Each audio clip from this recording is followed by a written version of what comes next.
Айбек, ендеше бастайық.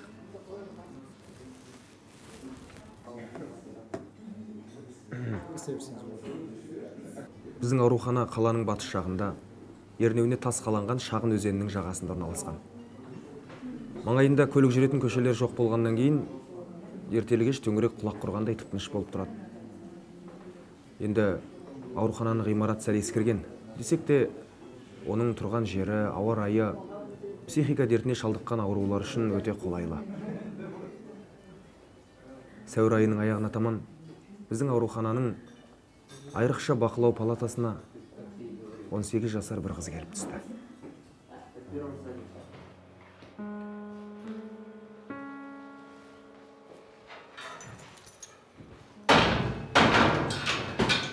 Әке! Қайда бара жатсың? Әке! Әке! Әке!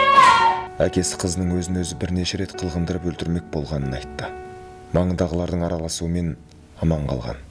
Бізде мұны ішкі тұлғаның екіге жарылуы деп атайды. Яғни бір дененің ішінде екі түрлі жан иесінің кезектесіп не қатар өмір сүруі. Аты Алма екен. Біздің бөлімшеге келгеннен кейін мен Алманы жеке бақылауға алдым. Тұйық, ешкімге қосылмайды. Үнемі қорқыныш үстінде жүретіні көрініп тұр. Ұстамасы өте қатерлі екен. Оң қол шынында да өз бетінше ақылға сыймайтын әрекеттер жасайды. Оны ең алғаш кезекшілікте отырған түні көрдім.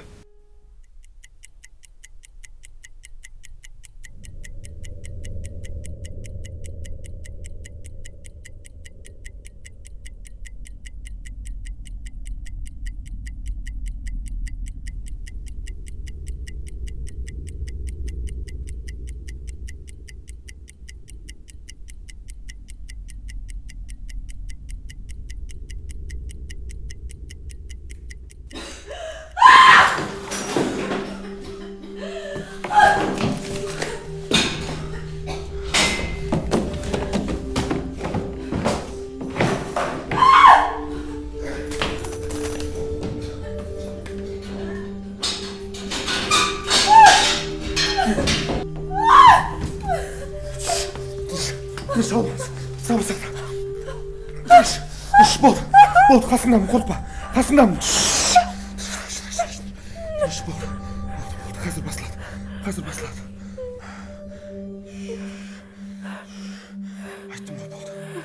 Міне басылды. Жай ғана жүйкенің шаршағаннан болатын құбылыс. Тыныш. Қараш теріліп кеттім. Жарайсың, болды, бәрі басылды. Сабыр сақта. Көп ойымдама. Ертең-ақ жазылып шығасың. Сен жазылғасын, біз сенің туған күніңе барамыз. Туған күнің қашан өзі?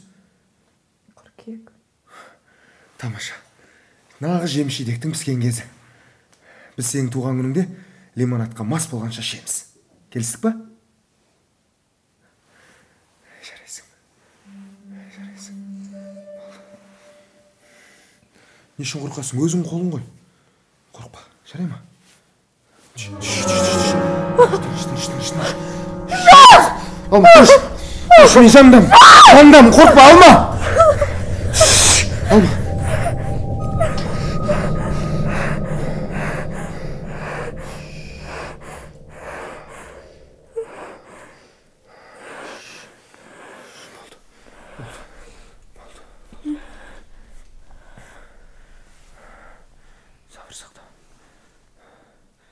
Қараш, қандай әдемі қызсың.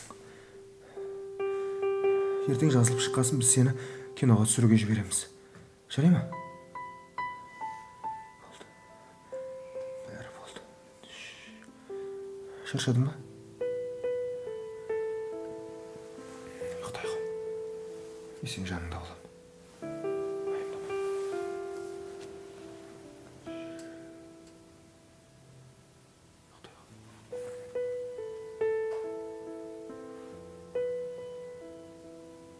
Сол түннен бастап Алманың науқас туралы жеке күнделік жүргіздім. Тіпті өзіме жеке ғылыми объектінің табылғанына қуанғанымды да жасыра алмаймын. Оң қол Алмаға тек қалың ұйқы құшағына енгенде шабуыл жасайды. яғни өзіне қанша түсініксіз болғанымен өзін өзі өлтіру ниеті қыздың миында бар деген сөз. Біз оң қолды кереуетке байлап тастап та көрдік. Алғашқы кезде жақсы нәтиже берді. Алма бір аптадай тамаша ұйықтап жүрді. Бірақ оң қол басқа бір қулық ойлап тапты. Ол алманың көз ілінісімен байлаудан жұлқынып, дамылсыз ырғап оята бастайды. Ұйқысыздықтан азап шеккен алма галлюцинацияға ұшырады. Енді оң қолды байлаудан босатып, тек түнгі сағат 3 пен 5-тің арасында бұрынғыша күзетіп отыратын болдық. Шынымызды айтсақ, күзеткеннен басқа ештеме бітірмедік. Ешқандай дәріден де, электротерапиядан да әсер болмады. Қайта электротерапия жағдайды қиындатып жіберді.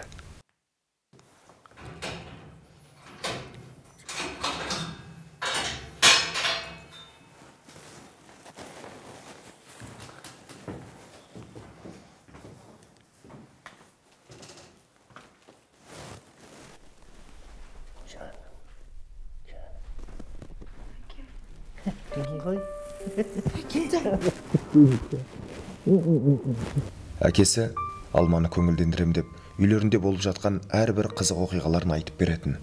Бірақ өзі сол қызықтарды бірге көрмеген соң алмаға шаншудай қадалатынын әкесі түсінбейтін. Бүкіл пәледен құтқаратын құдірет менің қолымда тұрғандай маған сұраулы, жалынышты көзбен қарай беретін. Дүниедегі ең қиын зат жалғыздық қой. Алманың бойындағы рухани жалғыздық та осыған ұқсас бірдеңе еді.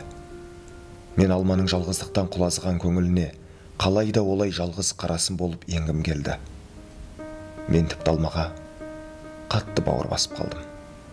Ойға алған мақсатыма берілгенім сонша, күн сайын түнгі кезекшілікті бір өзім атқарып жүрдім. Мен қатерлі ұстаманың қай мезгілде болатынын жақсы білетінмін.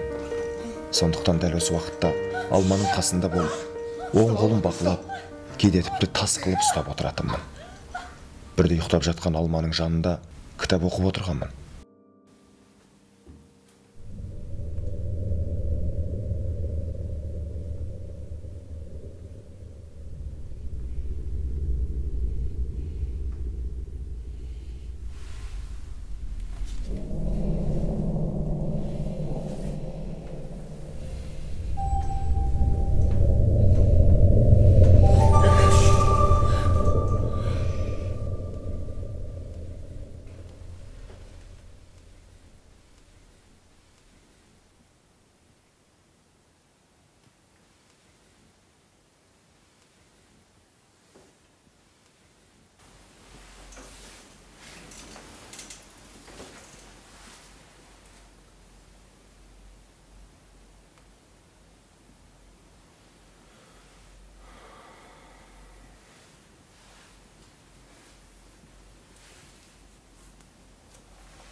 Не болды? Қылғындырды. Кім? Түс көрдім. Жарайды, ештеңе етпейді. Көп ойлағаннан болатын істер ғой.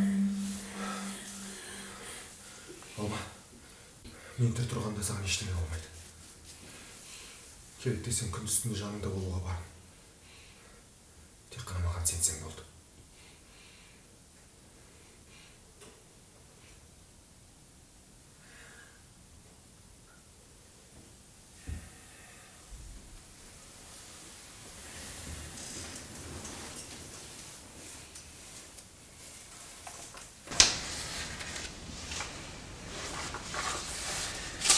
Аға,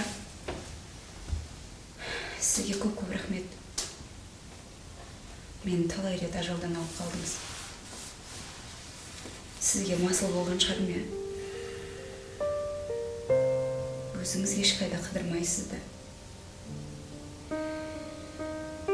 Қызыңыз бар шығар, иә? Жоқ, қызым жоқ. Сол үшін қыдырмаймын. Айымдама. Бәрі бірде. Далаға шығып, таза ауа жұтып, серуендегенге не жетсін?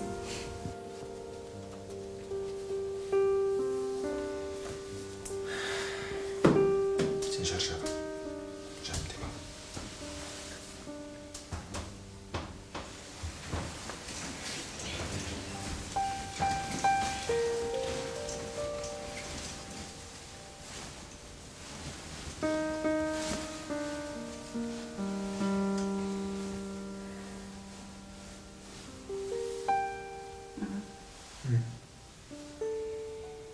Сізге бірдеңе айтсам бола ма?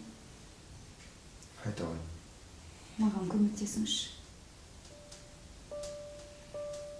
Далаға шығып, қыдырғым келеді.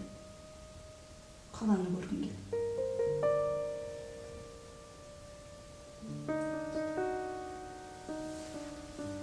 Мен сол күнгі жұмысты да қалың ойдың құшағында жүріп өткіздім. Шынында да менің бұл ойымды дені сау адамның ойы деп айту қиын еді.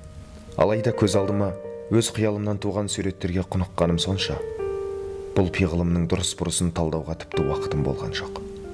Мен тірі жанға тіс жаруға болмайтын өз құпияма елтіп, есім кетті.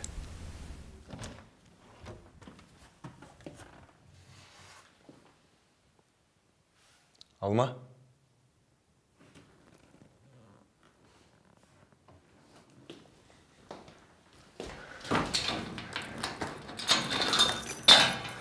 Нан киіп ал, серуендеп қайтайық. Мен сені есік алда күтемін.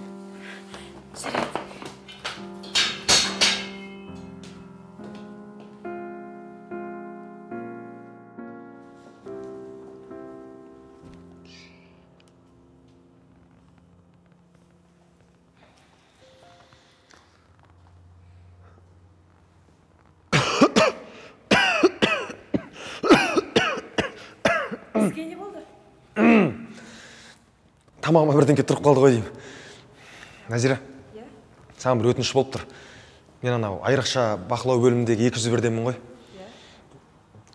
Пациент ұйықтап жатыр да. Сол күндіздің осындан білесің. Қыдыруға да уақыт жоқ. Қызыммен қыдырып келейін деп едім, пациент тұрғанша. Әрине, бар келіңіз. Көп рахмет. Егер біреу келіп тексеріп жатса, мен осында деп айт, Уайымдамаңыз, бәрі жақсы. Жақсы. Көп рахмет.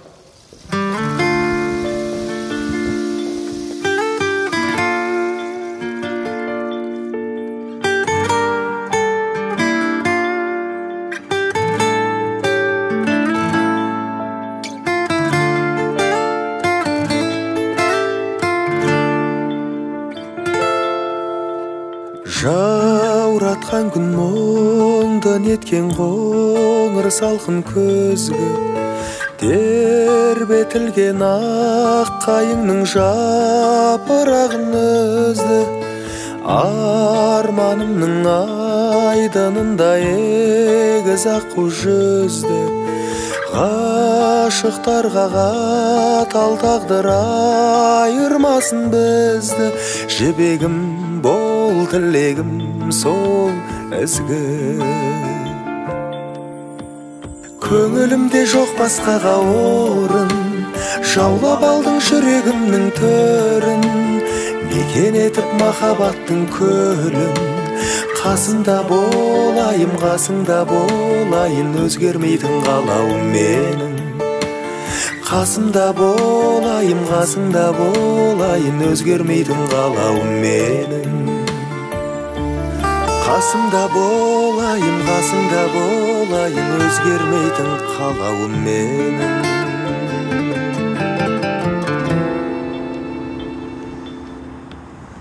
Аға, сізге көп-көп рахмет. Мен осылай қаланы аралап, қыдырып көрмеппін. Мені тек Алматыға емдету үшін алып келетін. Кеше бір ұлы ақынның кітабын оқыдым. Соның ішінде дауыл деген өлеңі бар екен. Кеменің діңгегі қирап, рөлі сынған, желкені жыртылған. Көкжиекке батып бара жатқан күнмен бірге кемеде теңізге батып бара жатыр. Адамдардың бәрі жанталасып өлім дұғасын оқуда. Әркім өзінің жақсы көретін адамдармен құшақтасып, қоштасып жатыр. Тек бір адам ғана өлімнен қорқуды да, қашуды да ойламайды. Ол тек шіркін, осындай өлер сәтте қасыңда жақын адамның болғаны қандай бақыт деп басқаларына қарап тұр. Қараңызшы. Сонда өлім аузында тұрған бақытсыз жандардың өзі де енді біреулер үшін ең бақытты жандар болып көрінеді. Өйткені олардың өлетін сәтте қоштасатын адамдары бар. Сіз мені түсініп тұрсыз ба?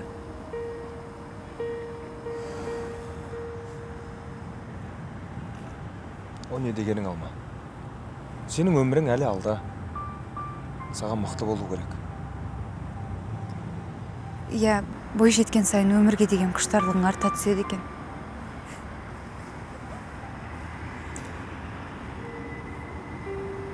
Бізге бір сәтке де мұңаюға болмайды. Сіз мені әрдайым қолдап жүресіз.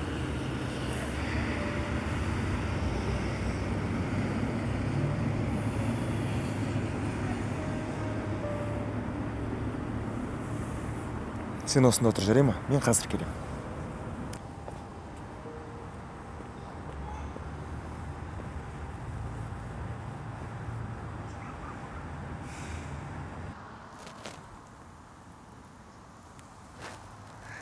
Майор Саматұлы, өсіп тұрған гүлденеңіз бар. Құжаттарыңыз беріңіз. Құжаттар машинеде қалып еді. Мүмкін барып алып келем, аға. Тоқта. Қайда қашып баратсың? Гүлді жыласың. Не құжаттарың жоқ, жүрші мен сен бөлімшеге. Аға, кешіріңізші. Аға, өтінемін, қайталанбай, аға. Әлде тағы біреулерің бар ма? Жоқ, аға, ешкім жоқ. Аға, кешіріңізші, енді қайталам. Сәлеметсіз, аға. Не болып қалды, бәрі дұрыс па? Мына азамат танисыз ба? Гүлі жылып жүр. Не құжаттары жоқ? Алманың жындыханадан екенін білсе. Алма, өтінемін, сен бара тұршы. Аға, өтінемін, келсекші, аға. Келіскен несі? Жүріңіз. Сіз де жүріңіз, бөлімшеге бара. Аға, тоқтай тұрыңызшы деймін. Мен едім гүл алып келші деп өтінген. Кешіріңізші. Қазір қыздар гүл сұрап алатын болған ба? Қызың адам өлтір десе өлтіресің ба? Аға, өмірімде гүл алып көрмеппін. Кешіріңізші енді. Қайталанбайды бұндай. Иә? Қатырасыңдар ғой сендер өстіп. Жарайды. Қызыңның алдында абыройың төкпейін. Бірақ екінші қайталанбасын бұл. Ертең қызың үшін адам өлтіріп жүрме. Түсінің ба?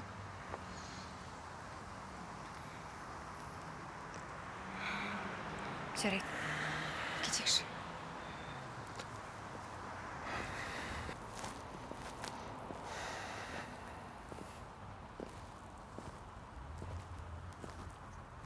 Аға, сізге көп рахмет. Мен бұл күнді ешқашан ұмытпаспын.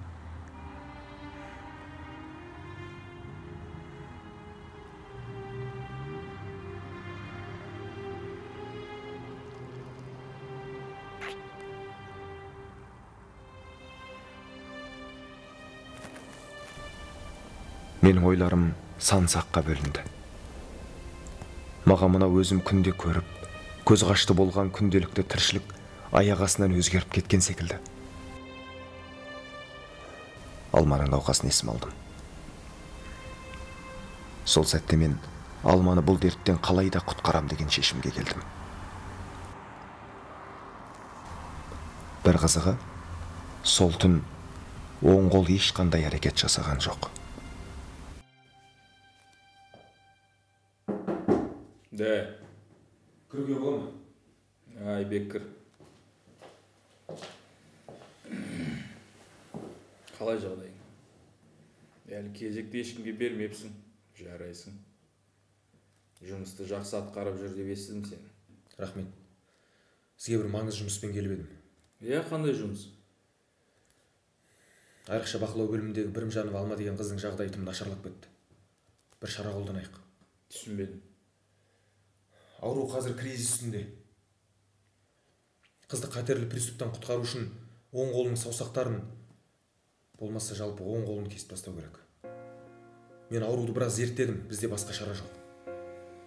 Егер дәл қазір іске кіріспесек, жақын арада ол өзін өлтіріп тынады, мен оған сенімдімін.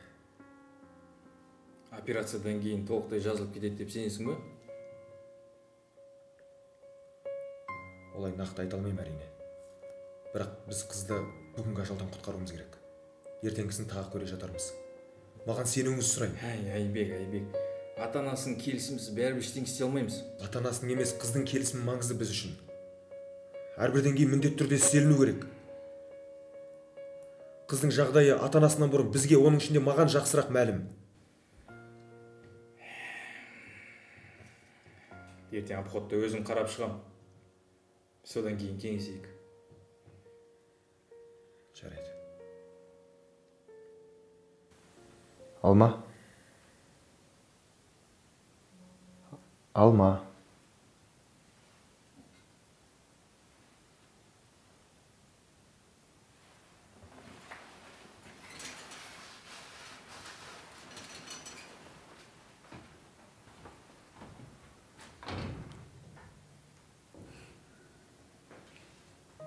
Рахмет. Кеше бере алмай қалып едім ғой.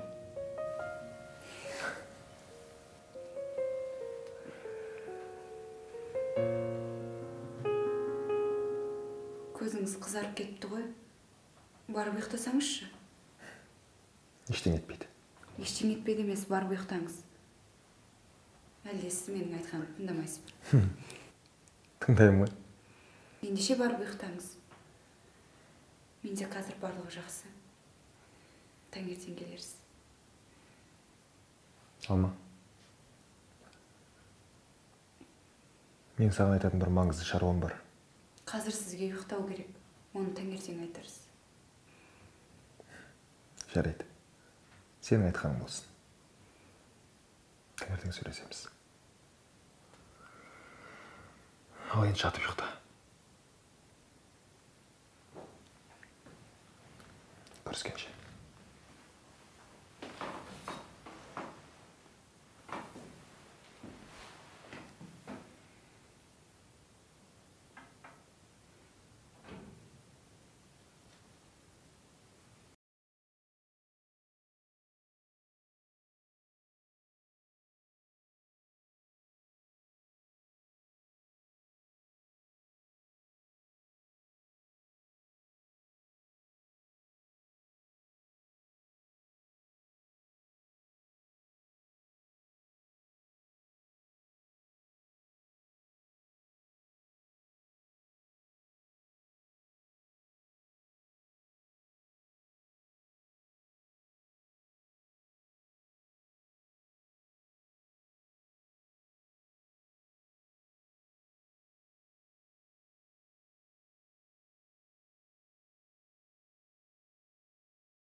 Ассалаумағалейкум.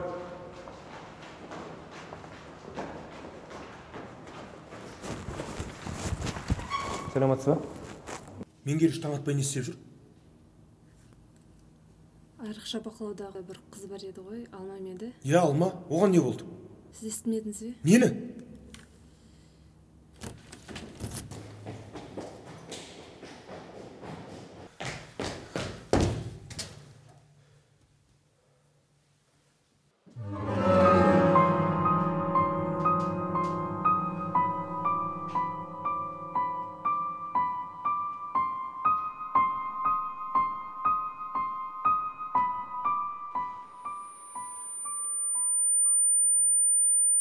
Жақын арада ол өзін өлтіріп, мен оған сенімдімін.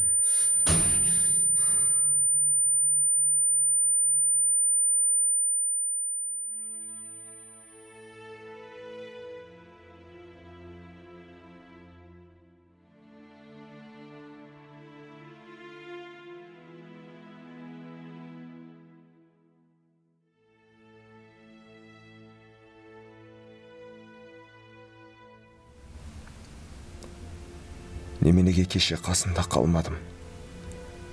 Тыңдамауым керек еді. Оң қол сонда мен алдағаныма.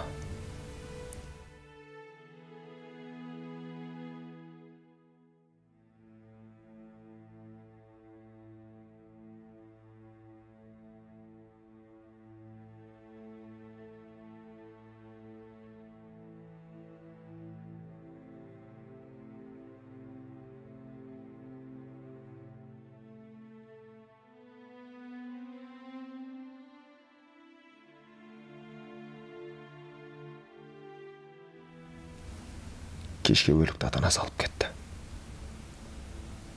Келесі күні жерлеуге қатыстым.